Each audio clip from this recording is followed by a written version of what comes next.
peuple de Dieu. Que la paix du Seigneur soit avec vous. Bienvenue sur RTDA Radio Télé Dieu est amour. La radio qui nous fait du bien. La radio qui nous donne la nourriture à l'heure qu'il faut. C'est bien votre humble serviteur, la receveur de Dieu. Évangéliste Augustin Sambaluna Madiama Kedika, l'époux unique de la prophétesse Georgine Samba. Oui, mes bien-aimés, l'heure a sonné. Nous venons d'écouter la servante de Dieu sur sa belle émission, La parole de vie. Je pense que mes bien-aimés, nous avons bien retenu ce que Dieu nous a parlé à travers sa servante. Personnellement, j'ai été béni et suis vraiment béni par rapport à ce beau message. Voilà, mes bien-aimés, que Dieu soit avec vous parce que vous êtes là en train de suivre le message, les émissions dans votre radio. Vraiment que l'Éternel Dieu puisse vous récompenser encore davantage. Nous allons prier pour que nous puissions commencer notre émission parce que nous sommes déjà en retard. Zambe topambolio po tozali malamu oza bolingo obongwani te pe kotikala kobongwana ta mokolo moko te. Oza lelo lobi pe libela na libela. Merci na bolingo no kati na société de gloire. Na kombo na yo Yesu zala biso ne bandetiki no suka papa. Naza moto pamba o Nzambe oponi na tango oyo pote na loba na part na yo Nzambe na émission na biso Dieu est amour. Merci kumisama na yo sanzolama na yo pambola boditeur boditrice nyonso Nzambe papa. Po ba ina kopona na pokwa lelo pote ba kolanda ba émission o Nzambe. Ete bekuke na bango ezanga eloko moko te père na temps oyo basi na kopesa pona kolanda Nzambe o se souvenir na bango. Na kombo na yo Yesu ozali Nzambe kotikala Nzambe au nom de Jésus-Christ. Amen. Oui, mes bien-aimés, encore une fois de plus, je vous salue dans le nom glorieux de notre Seigneur Jésus-Christ. Et Nzambe apambola bassin na Nzambe nyonso ya RTDA. O toza kosala bango mosala kitoko kati na radio oyo. Nzambe amona biso, amona mabota, amona bafoyer na biso. Nzambe a se souvenir na moko na moko. Tozali kokoba na émission na biso mes bien-aimés o tolobi Dieu est amour. Sur cette émission, nayebi kopesa teme boye, elle n'a jamais ni père ni mère. Alléluia. Soit elle n'a ni père ni mère.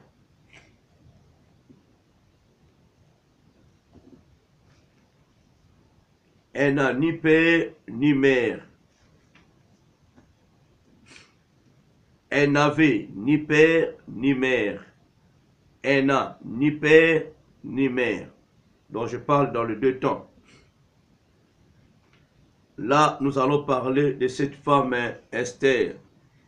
Peut-être ezali kaya yonanga na poko ya lelo. Voilà, bien aimé, lelo Nzambe aibina ko toucher ngai to parler un peu na borpheline.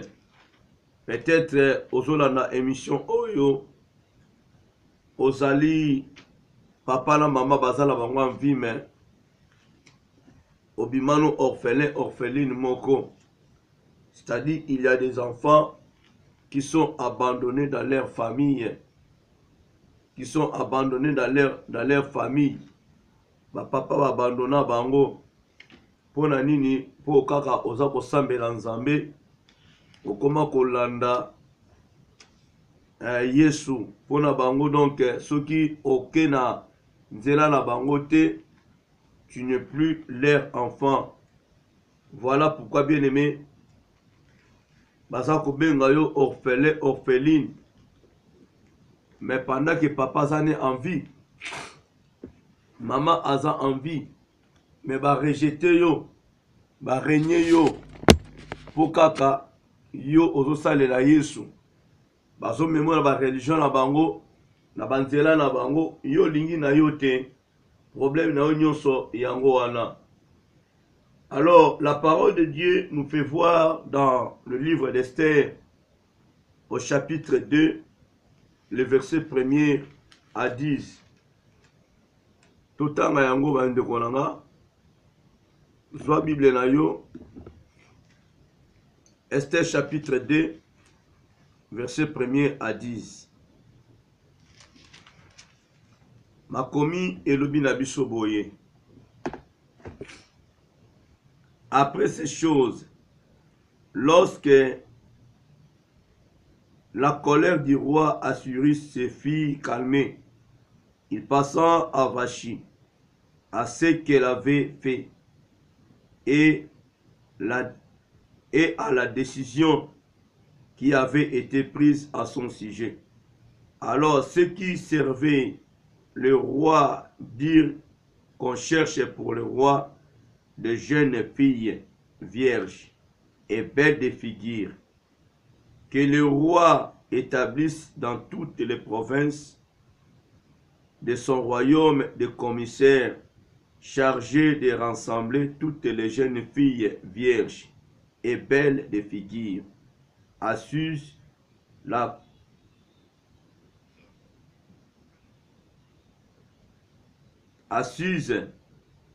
la capitale dans la maison des femmes, sous la surveillance de Gueux, eunuque du roi et gardien des femmes, qui leur donnera les choses nécessaires pour leur toilette, et que la jeune fille qui plaira au roi devienne reine à la place de Vachi. Cet avis y l'approbation du roi, et il fit ainsi.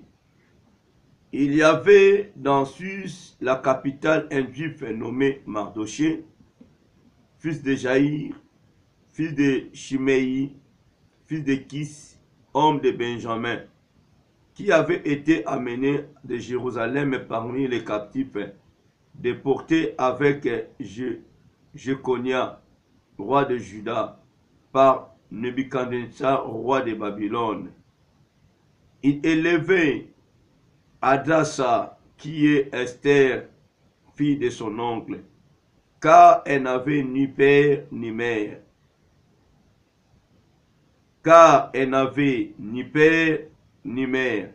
La jeune fille était belle de taille et belle de figure. À la mort de son père et de sa mère, Mardoché l'avait adoptée pour fille. Lorsqu'on y publiait l'ordre du roi et son édit, et qu'un grand nombre de jeunes filles fit rassembler à Suse, la capitale, sous la surveillance de Gaï, Esther fut aussi prise et conduite dans la maison du roi, sous la surveillance de Gaï, gardien des femmes. La jeune fille lui plut et trouva grâce devant lui.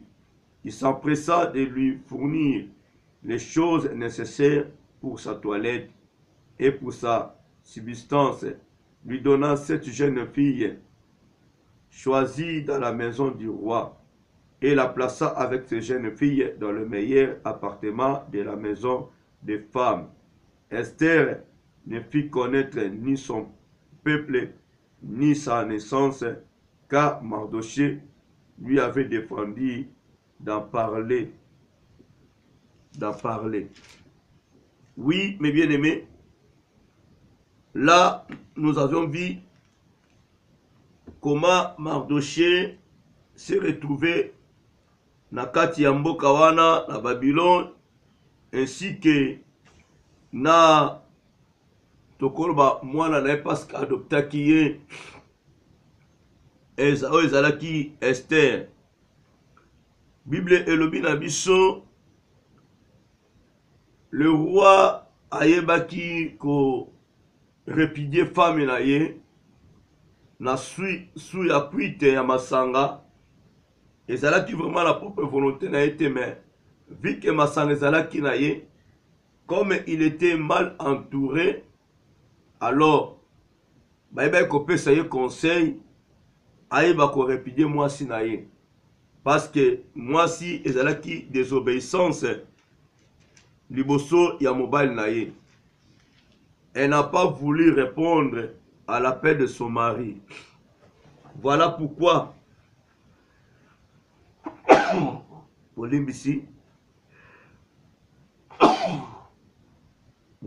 s'il vous plaît, elle n'a pas voulu répondre à l'invitation de son mari.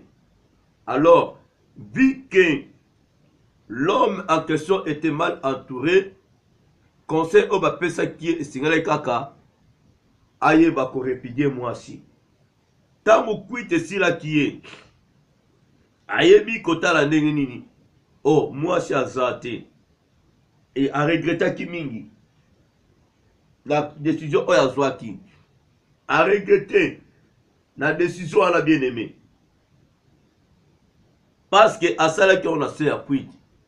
C'est-à-dire que non, en quelque sorte, alingaka moi si na ye. Alingaka moi si na ye. Mais vu qu'il était mal entouré, il ne pouvait rien faire. Il ne pouvait rien faire, bien-aimé.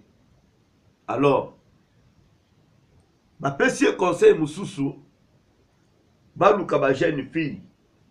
Parmi ma jeune fille, wana, oyo akoyeba ko trouver grâce, ni wana akozala mwasi ya roi.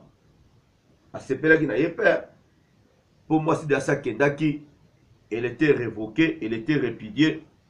A couru jamais kozongela ye lisusu. Alors, et comme ça là que bien aimé, le roi, tamba ko saksaba na basi nyonso, et trouva qui cet homme Mardoché na nièce na ye, ou bien adopté le ko la fille. Alors, avait construit très bien. Balobi Esther azalaki fille moko kitoko na taille et puis na elongi. Donc ce qu'on a qui Esther yaya okoya ko raté yete. Okoya ko raté parce que Vachi azalaki désobéissante.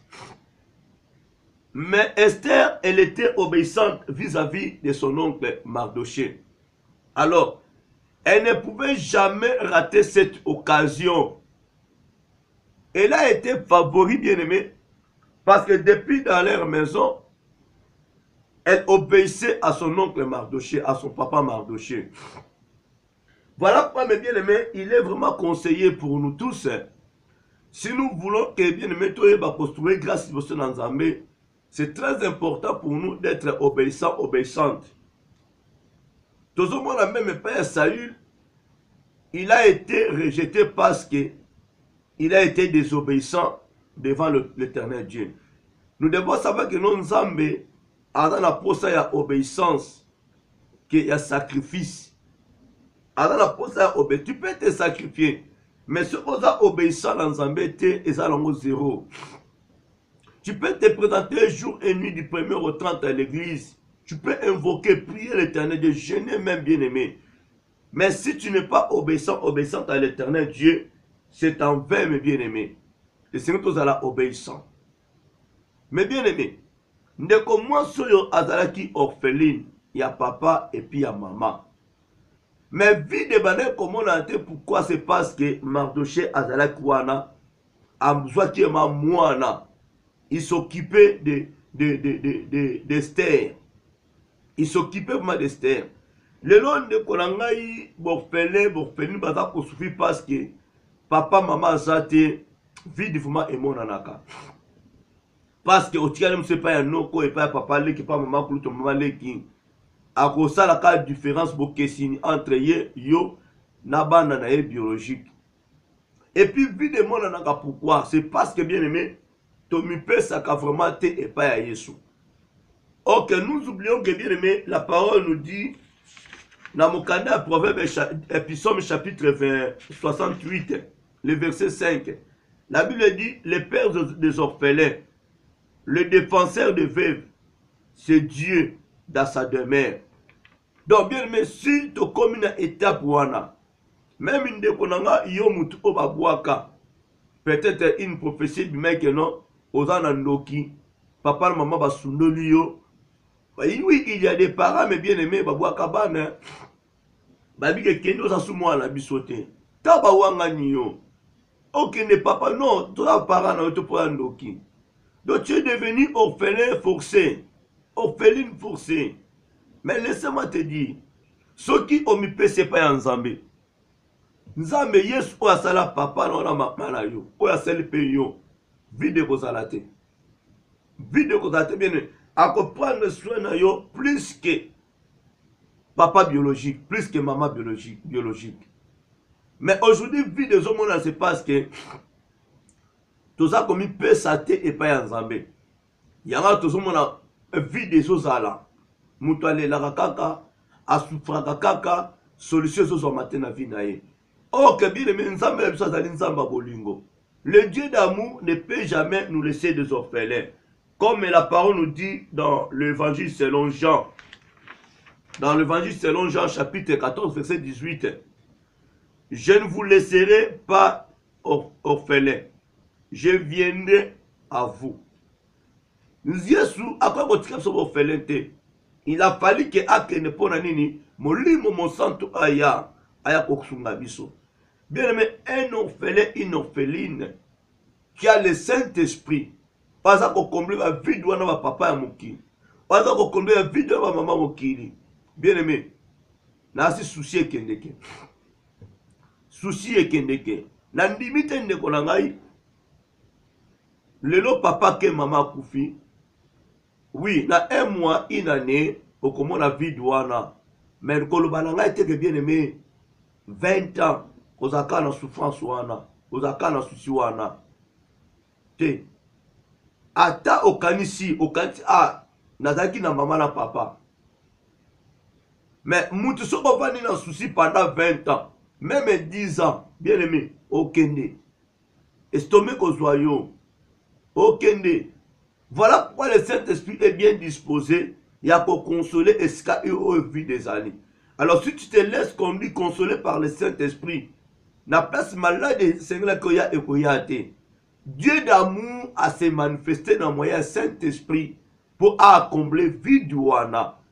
Ye oya kelaki papa to maman na yo, ye ndem ta kozwa esika wana. Oui, peut-être koloba que non, lemsouye a koufela papa na maman te. Oui, exactement.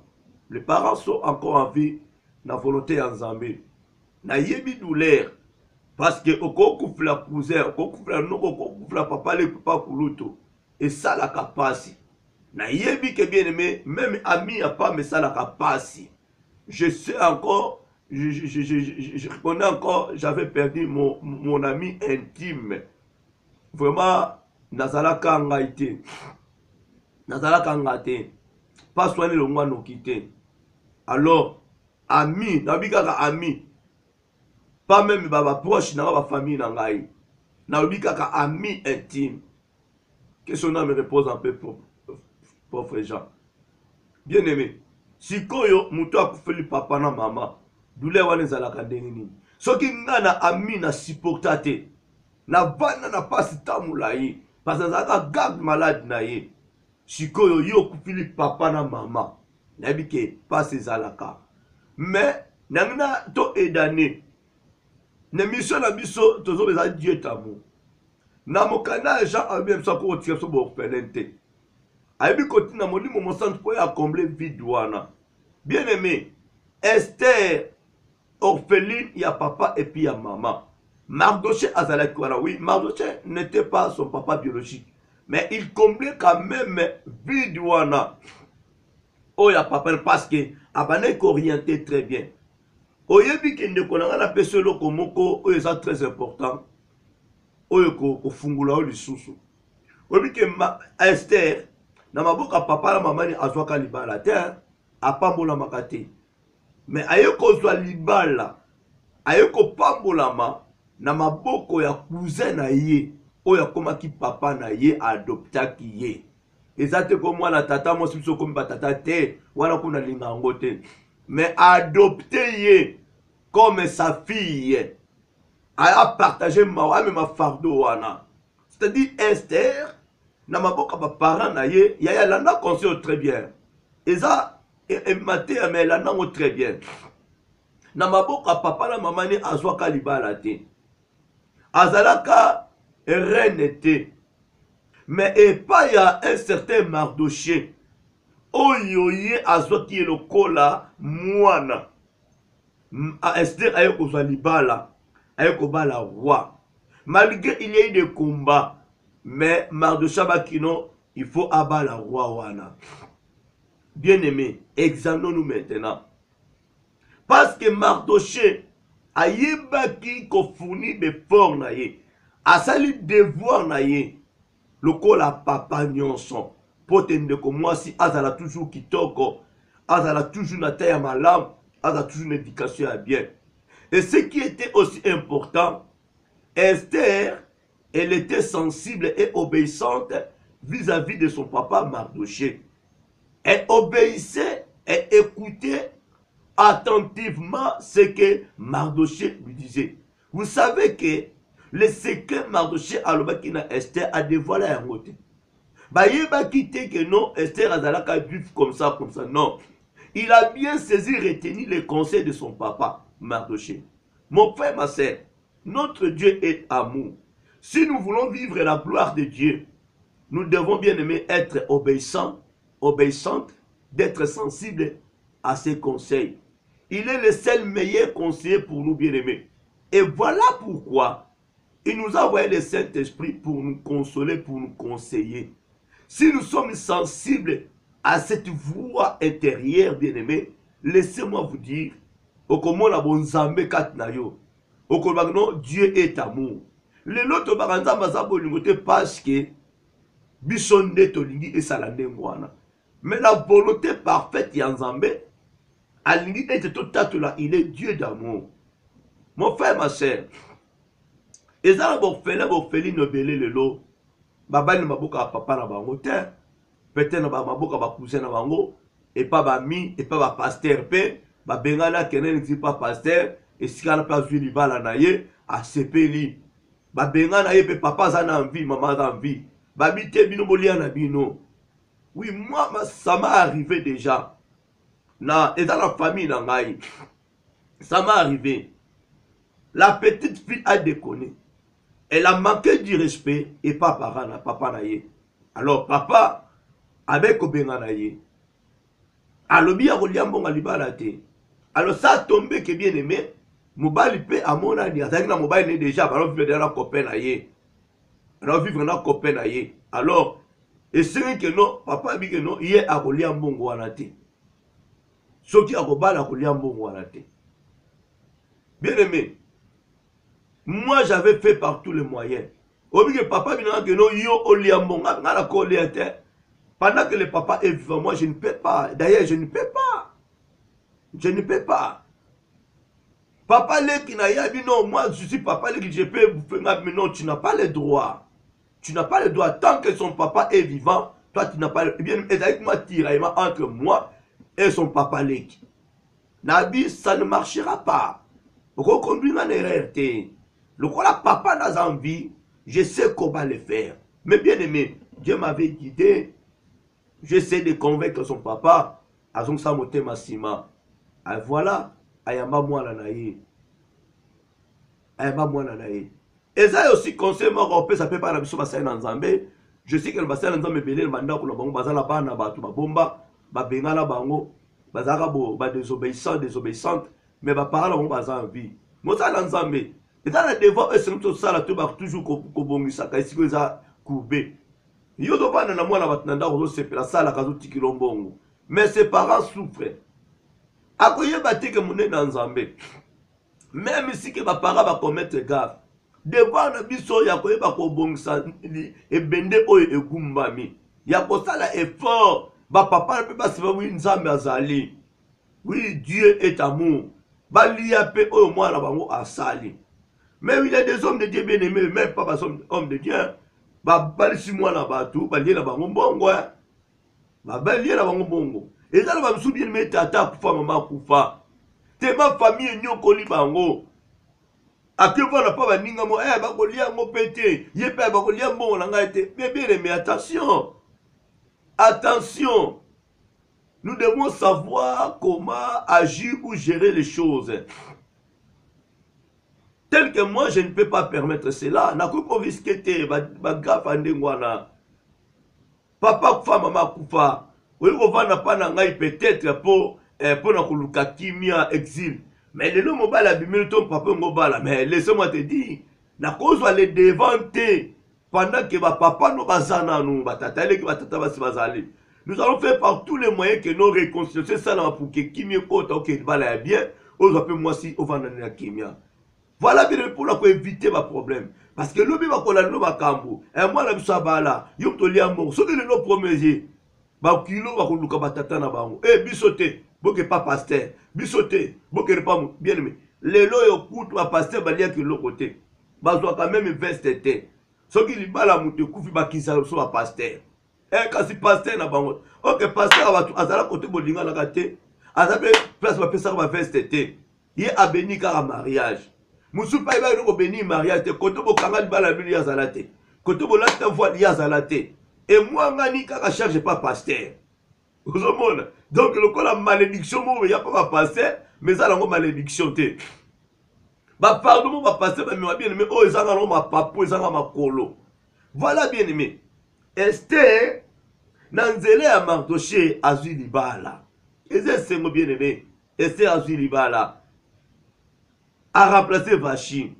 On dit que la désobéissance de Vachi est qui mal nécessaire pour que Esther azwa libala. Yaya kebe désobéissance na yo za la mal nécessaire pour la oazo sur la libanda.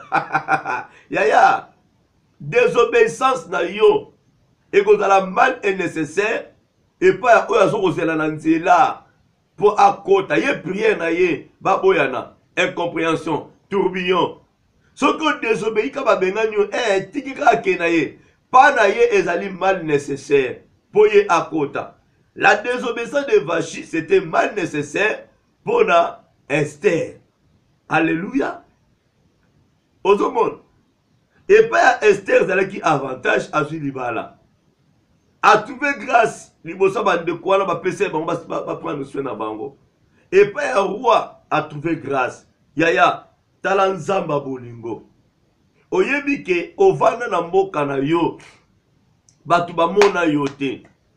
Mais nzamba sala yo kaso kenele msu na Abidjan, na Benin, na Côte d'Ivoire, na Mali, na Éthiopie, na Rwanda, na Tanzanie, na Brazzaville, na Europe, États-Unis, Canada, obala kuna. Est-ce que oloba ke nzamba za malamu?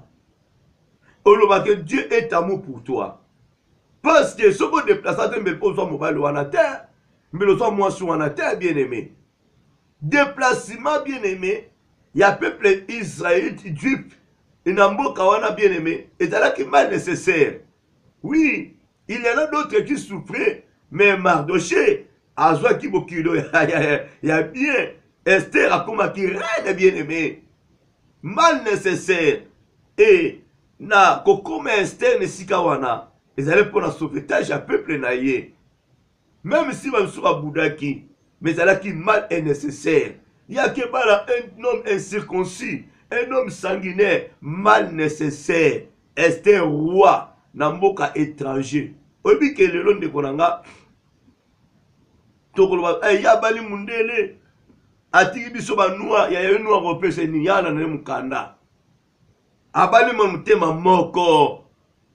Abali mundele na ye pi makwela na yoka swaza na konga ngabala ndundu oyebi keza ndeko moko bien aimé asala ka confusion tanga ye poto sika ya kanzaki mundibu mundele akaze mundibu français ya zo linga ka bandibu oh tout à la photo me yo me so ba kamikaza oh mundele faut habiter oh mundibu donc ayebi ko différencier te azui ata trois boye bien aimé bandibu na bandibu yakasa babindele ba français pona mukanda te yaya oyo aza mundibu makamikaze opi e a mesure ko comprendre na une chance voilà bien aimé soko ozalaki kuna onga bana mundele te ata yo fingi ye mundele na tia l'aise malgré ça ne côté matière à l'aise puis mukana na yaza na l'aise ba bota bana na bango ba koti ba moi ba meti ba ndundu na kata famille yo pe koto zalaki na sasa pe bien aimé ba mona kala bango yote mais tango longwe kuna nzama memi na déplacement OK na mboka moko boy OK na Tchad OK na Rwanda azio mabeza wapi Rwandais azio mabeza wapi na mboka no zaki na libala te na mboka papa zaki na libala te bazota lokutu te mama kuta ba yango oyo kuta koma ka koka soki nani plutôt koko nini mama komo chaka liboko na litama loboko na litama ti mama akufa papa akufi na susi na yo obala te obota te ozwa mwasi te mais déplacement moko esalami ndeko na nga déplacement moko esalami na absence ya papa na mama lelo obala ozwa mwasi ya kitoko ozwa mobali ya kitoko yaya po olobaka que Dieu est amour dans ma vie c'est tout un problème yaya nzamba za bolingo yo kana talisa yo bien aimé lolenge Esther azwaka libala wana la crainte de l'Éternel la Bible nous dit bien aimé alléluia la crainte de l'Éternel enseigne la sagesse et l'humilité précède la gloire. Dans la crainte, il y a Esther et pas il y a Mardoché. Dans la crainte, il y a Mardoché et pas il y a Nzambé. Mardoché a enseigné sa fille. Fille, azalaki na crainte à papa naïe. Va enseigner de Nzambé. Et puis c'est sagesse. Là, c'est a compris les choses. Dans la colère, non, waouh. Il faut maintenant ça l'Nzambo, papa, au salé là. Babi, l'humilité précède la gloire. Bien aimé, Esther azalaki na humilité. Elle était une femme humble. Yaya, oyebi ke sokoza humble te, oza na humilité te. Okozala kaka na position wana. Jamais okoloba monono que Dieu est amour. Pour que Dieu est amour dans ta vie, il y a des gens qui publient qui disent que non, Dieu est amour. Yo te, ndamasa bolingo wapi. Na bana la fane bonazo souffrir wapi bolingo nzamba. Yaya, posa na crainte nzambe te. Posa na humilité te. Posa na crainte na botosi ya bato nzamba pesa ti na disposition na yo te. Posa pe na crainte ya ba parents na yo te. Parce que lui-même il dit honore ton père et ta mère. Ce qu'on doit vivre longtemps, on la heureux. Oui, bien aimé. On a papa, papa, baza en vie, mais on a honoré bangote, on a la crainte na bangote. On a obéissant na bangote. Alors, yo lingi si qu'on n'est bien aimé, gloire et bakoya katina yo. L'humilité, bien aimé. L'humilité précède la gloire. Alléluia. Yaya ta on a la humilité. Gloire en Nzambe ko ya terre. Esther zaki na komi kitisa. Yaya zwa couronne.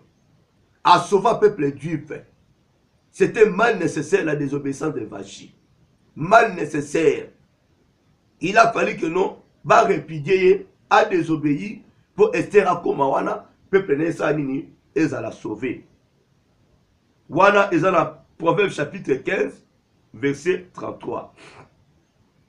Na Proverbe 22, verset 4, Babiboy.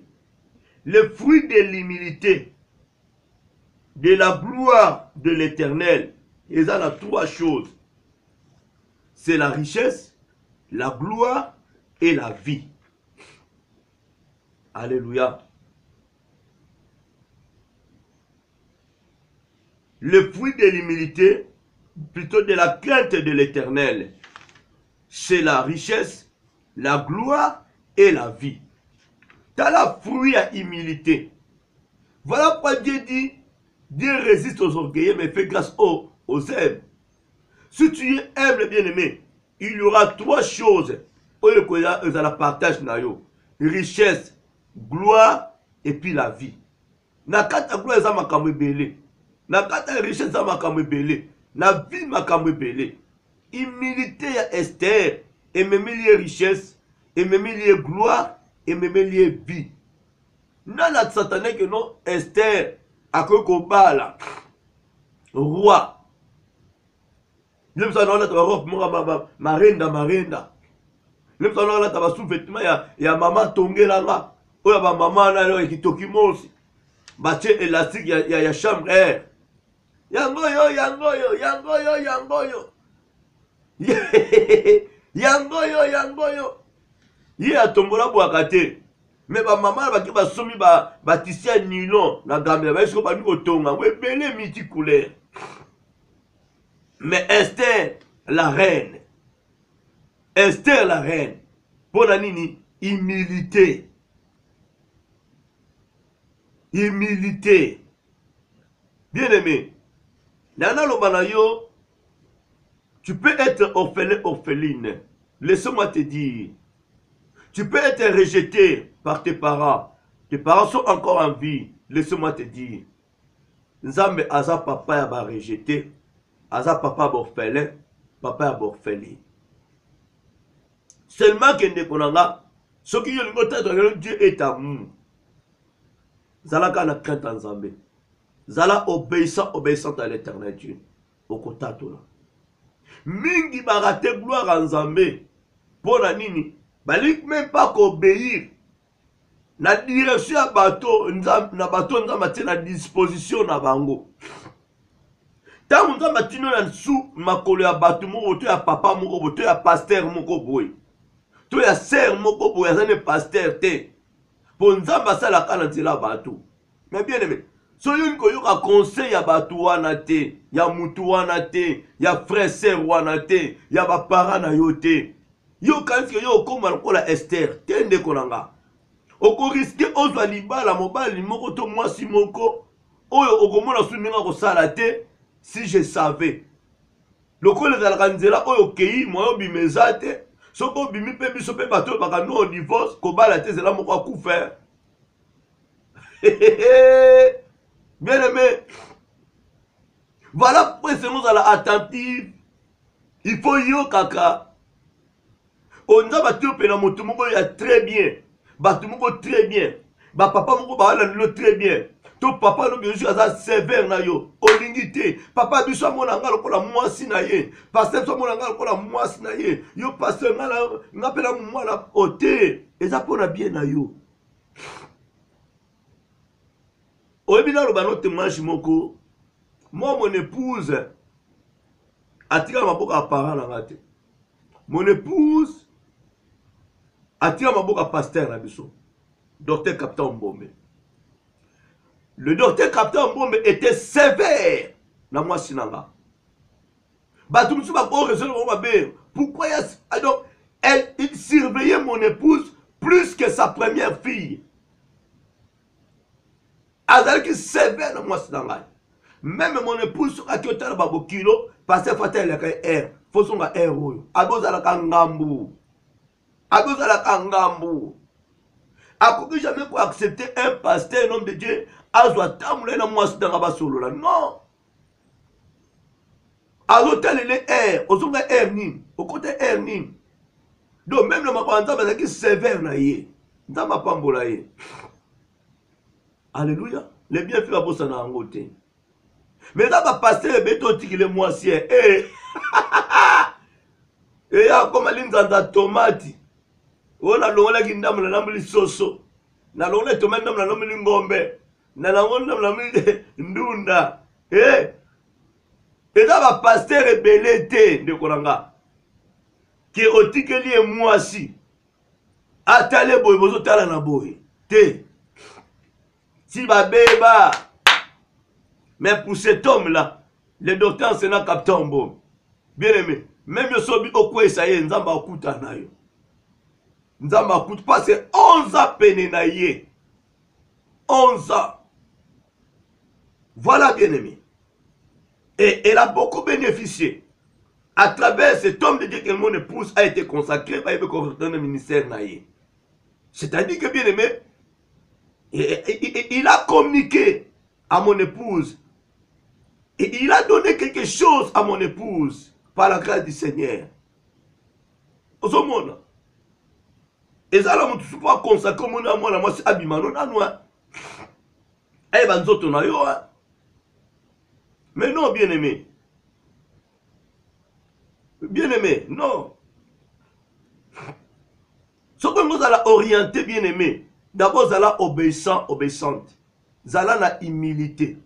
zala na crainte ya nzambe ezala pe botosi epai ya moto oyo nzambe apesi yo ozala pene na ye nzambe akita te yaya mpo asunga yo nzambe akosunga na nzela ya bato et c'est par là que non, Dieu est amour. Oui, Dieu est amour. Le long le parce que yonde les trois choses là aux anangoté. La crainte aux anangoté bien, mais comment on peut vivre la gloire de Dieu? Comment on peut vivre la richesse, nous la richesse? Comment on peut vivre la vie? Non, bien aimé. Esther était obéissante. Était obéissante. Bien aimé. Vous savez que quand mon épouse vous enseigne, vous parle de cette émission, la femme est porte-bonheur. Oui, elles ont mérité ATNGO. Elles ont mérité ATNGO parce que d'abord, pour Otikos à la Pénia, docteur Captain Bombe, même un mois pamba, un homme est terrible. Un homme qui ne s'amuse pas. Ah ouais. Il y a tous obéissantes, bien aimé, au Koutan et Bende. Voilà. Alors, allons pas passer sur pas mon pas de choses terribles. C'est-à-dire, bien aimé, faire l'affaire. Donc, quand elle vous parle de cette émission Femme porte bonheur, non, elle mérite. Pour ceux qui ont été dans le PXE côté en côté, elles ont mérité à te yango. Elles ont communiqué dans le peuple de Dieu. Il y a bien une mission de l'écart. Vandazwa. Osala communiquer. Je sais qu'il y a des témoignages. Parce que ça va témoigner belé si son émission Femme porte bonheur. Il y a des femmes qui ont demandé que non, émission ça ouverte, téléphone ça ouvert, bah poser la question pour et sous bango. En tout cas, il y a des témoignages dans émission aux Femmes porte bonheur. Sauf que ça qui me bien aimé, je ne pouvais jamais accepter à couper ces émissions dans RTDA. Non. Non. Elle a été soumise auprès de notre pasteur.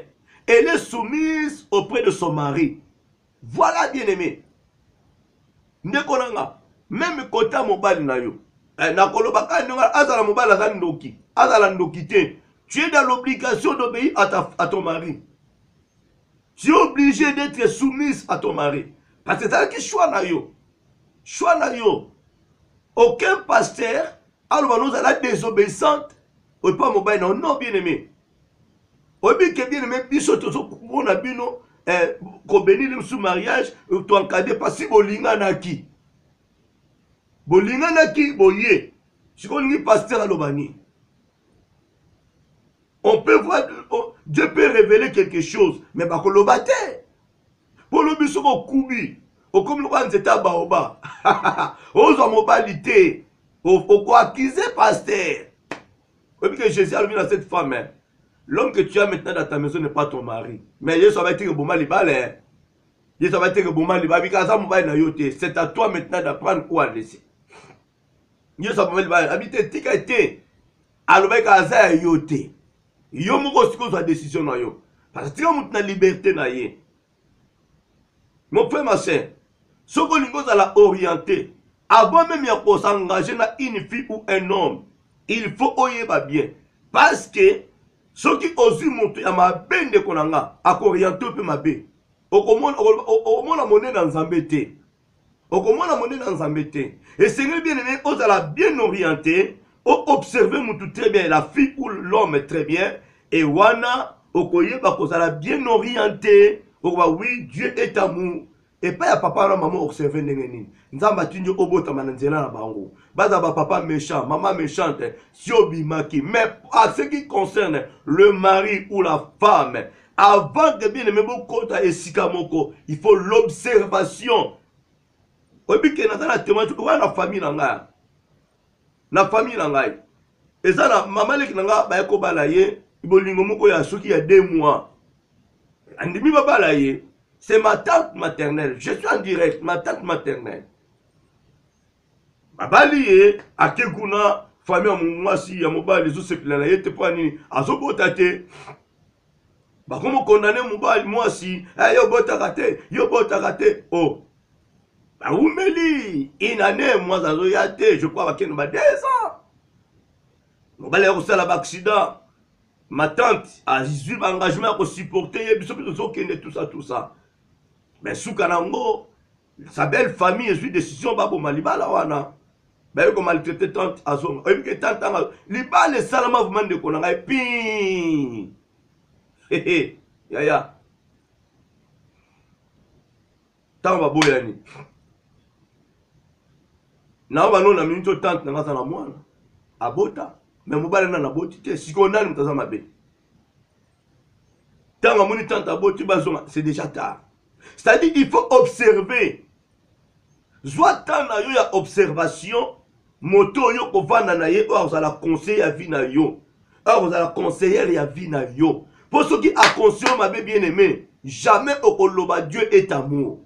Obana kolela lela kaka nzambe pona nini boye na vie nanga parce que si la raté pona nini nzambe tala mobali yango parce que tu es mal orienté observa ki mutute combien de personnes sont souffrir le long de korangai soki mwana zolela nzambe pona botama ba parents oyo balinga sambela te ba parents ba ko conseiller ba te et comme à combien de fois maintenant na un homme a botami na papa maman mususu na une femme na papa maman mususu. Bien aimé, ce n'est pas facile, hein? Ce n'est pas facile. Mais dans toutes ces choses, si nous sommes conduits par le Saint-Esprit nous guidera. Il te fera voir à quoi révéler les choses cachées. Le Coran nous dit matin sa révélation. À quoi révéler bien aimé. T'as la koto sokende. Et ça dégâts. T'as la koto sokende. Bien aimé, je suis un témoin vivant de Dieu. Évangile et ali témoignage. Oui.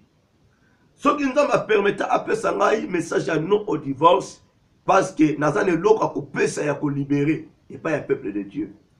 Na yebi moi son zamata penenanga ayebi mobalo nzamata penena ye.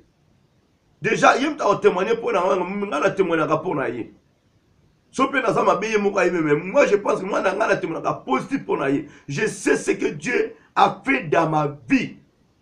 Je sais ce que Dieu a fait dans ma vie. Pour moi, j'ai toujours l'intérêt de dire Dieu est amour pour moi. Jamais le méchant. Toujours Dieu est bon pour moi. Dieu est amour.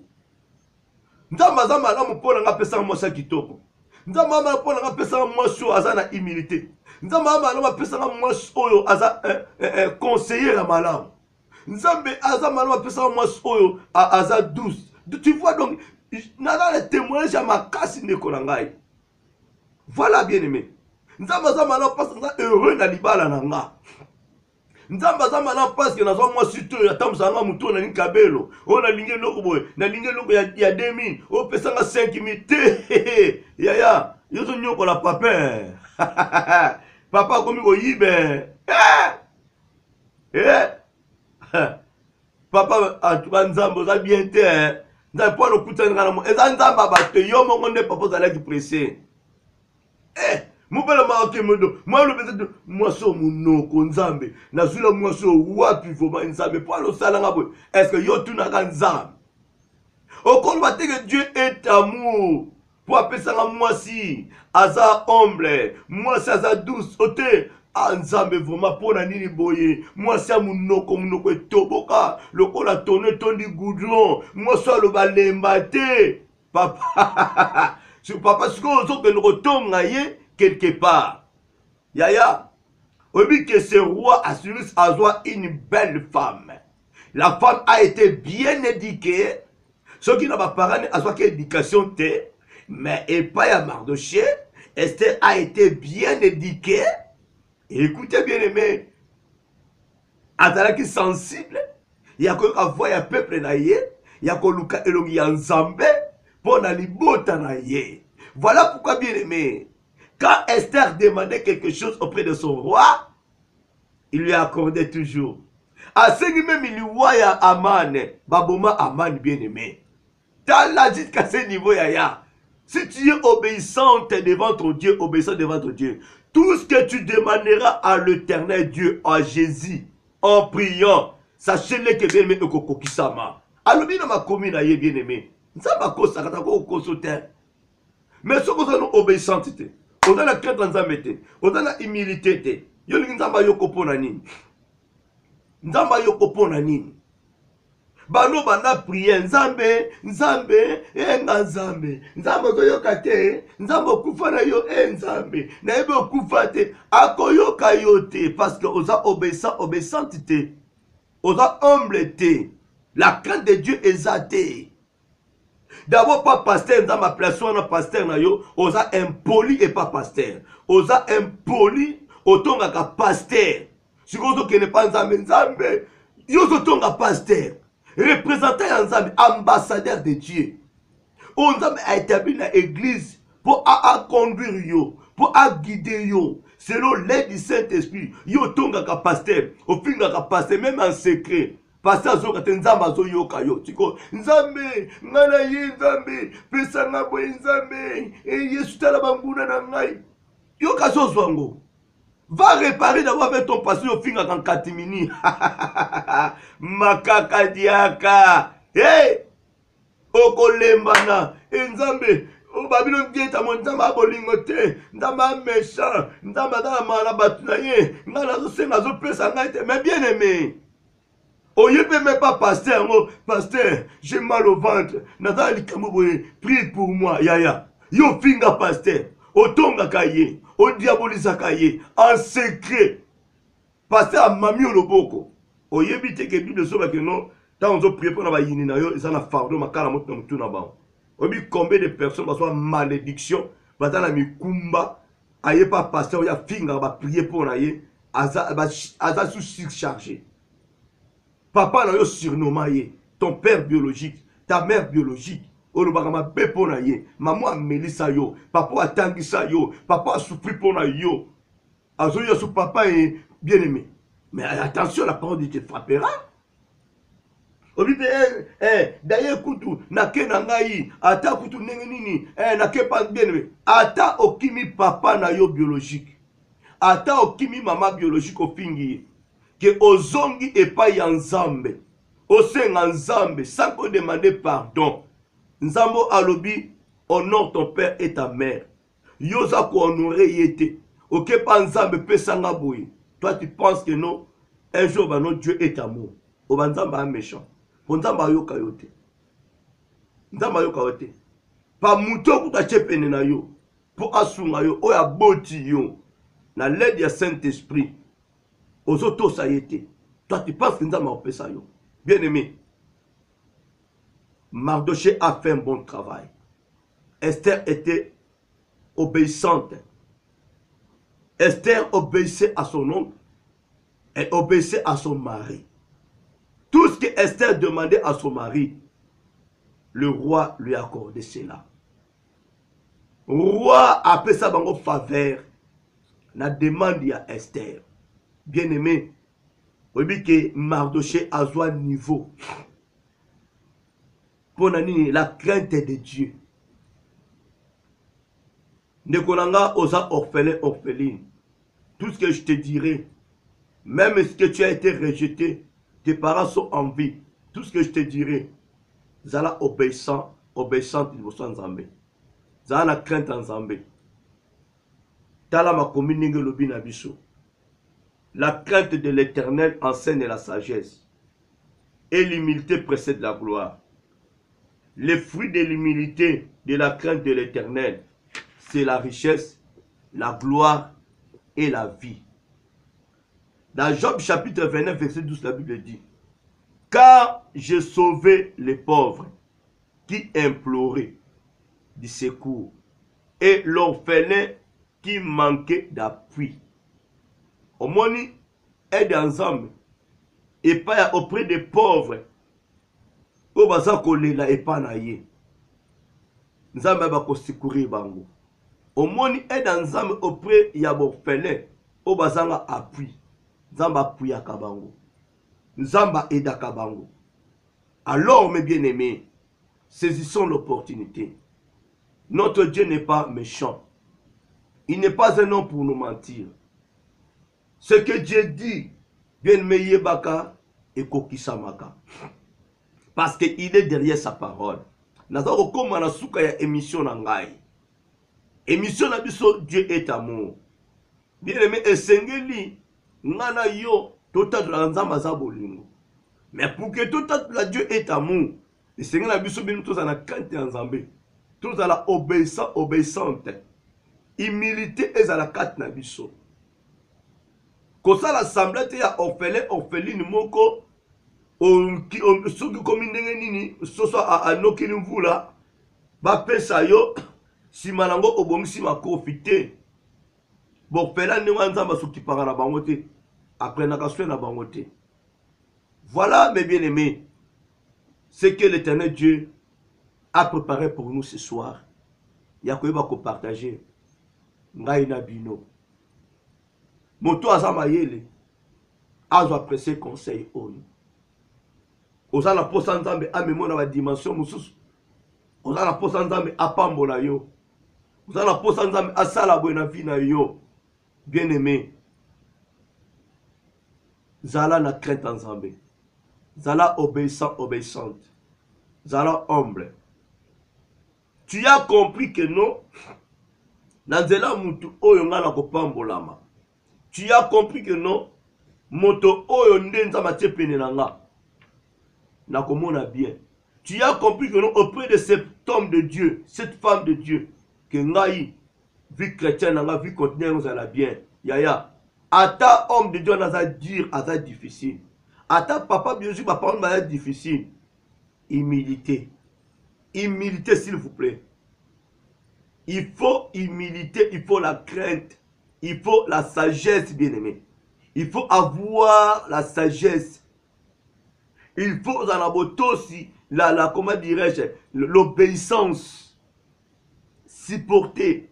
Parce que Ming va supporter. La deuxième volume, Nakoya Kolobela yango. Nzambe a ordonné. Mais ayebi ke basala nzambe musu baza dur, baza facilité ndeti ba biso boye. Nga facilité bien. Mais nzambe asengi na yo o supporter pasteur na yo oyo aza dur. Mais bi ke dur na nga eza pona sauvetage na yo. Oui bien-aimé. Ce qui pasteur aza dur vis-à-vis na yo, c'est là. Eza ba pasteur na ba sepla ba bêtise ta. Musu ba sepla ba bêtise. Alors, si on passe à la loupe, alingi buzoba te na vie na yo. Alingi komona te mibali basimba ko na nzela. Basi basimba ko na nzela. Kangama na pasteur wana. Aza wana pona bolambo na yo. Conseil na yo, ya ye ekomemo musika. Mais ce que comme été, ya tout mona ngalo kola mwana na ya bota te et ya pasteur te okuta a bien aimé. C'est fini, aux autres raté opportunité. Aux autres raté opportunité. L'homme sous papa alobaka na bana nete mais bana otalaka papa baebaka déjà kozana kobanga baeba za kozala obéissant. Mais pana yo nzamba permettre été aloba posoka lobité. Au moins le faut habiter kara. Mais nanda ko bana beki non papa alinga boité, maman alinga boité. Regarde à papa donc c'est-à-dire alinga lokoté. Mais la église la première ensemble dans ma famille mosane monoko loba. Yo se pela langote. Se pela langote. Voilà tala pourquoi niveau haut lelo au communango parce que au boya conseil parce que au kima dureté à pasteur wana au kima dureté ya moninga na yo oui et ça la base to mibal musuba ba boma mabala ce n'est pas que pour mbala ando que moi ça ando non c'est pas parce que moi c'est bola ma suba rambe tout non c'est parce que moi ça ça sévère mon bala ça sévère moi ça lingi buzoba te moi ça lingi mon bala lingi buzoba te papa le pas lingi ko sakana lingi buzoba akoko supporter dureté à moi sina été le ko la maman lingi buzoba ko sakana akoko supporter attitude à mobile na été a dictateur te maman yondo koki était yondo linginde ko sakana o lingina no vie le ko la moi c'est à l'ordre donc esprit na yo na ye simbité OK na façon na ye et c'est là qui yo changer o yebi ki obima na ndaka ba parents na yo le ko la bébé mais tant que pas mobile o kutana moi si o ça sous bébé ta o comme maintenant dirigé par un autre homme o comme maintenant la conseillère mususu. Si ta maman était ta conseillère, mais sache-le que non, aujourd'hui ta femme est devenue ta première conseillère. Si ton papa était ton dirigeant, sache-le que non, le jour que tu t'es marié avec cet homme, cet homme-là est devenu ton premier autorité. Voilà. Comme premier dirigeant, donc tu es dans l'obligation. Il y a quoi ça. Il y a même il y a koyoka oya malamu bazoloba na yo pe ya kotianga na misala. Nzamba pambola bino, nzamba mona bino. C'était au micro votre homme, le serviteur, le receveur de Dieu, évangéliste Auguste Samana Madiama Kedika, l'époux unique de la prophétesse Georgine Samba. Bien aimé, la émission Nabiso, Dieu est amour. Profitez à cela, profitons tous à cela. Boutou et là, Moukat Nabino. C'était la dernière émission. Voilà, mais il y a des rediffusions. Vous allez toujours connecter dans votre chaîne RTDA. Il y a Kolanda, continuité bien aimé, il y a la prédication ça pour la radio, la radio. Ticket nzamba pambola bino, lo ba poko lelo, uta ebanda kine bande bien papa, ekota kat na mitema na bino. Na prédication émission maman prophétesse, na émission oyo, ekota kat na mitema na bino, ils ont vraiment place et ça peut mosala nango. Na kombo na Yesu Christo.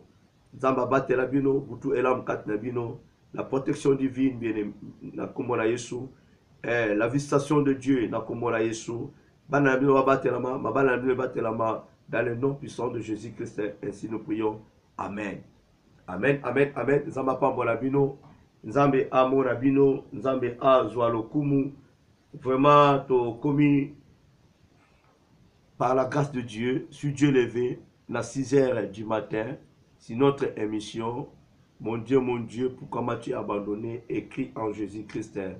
Prière matinale à partir de 6 h du matin jusqu'à 7 h 15.